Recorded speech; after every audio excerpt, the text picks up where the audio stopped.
От довго довбав мене звук, от звук іде, металічний удар якийсь такий. Я все шукав то десь спереді, а оказується от що. Той рычаг ограничителя, от він болтається, він не повинен болтатися. Оцей от рычаг, от він. От він шатається, при закритій двері він взагалі розслаблений. І от він болтається і стукає.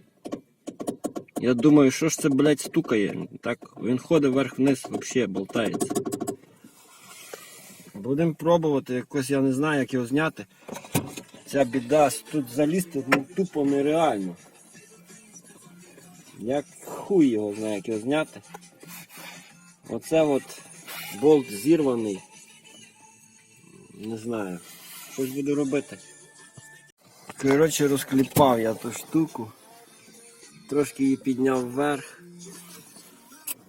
Вроді перестало калатати.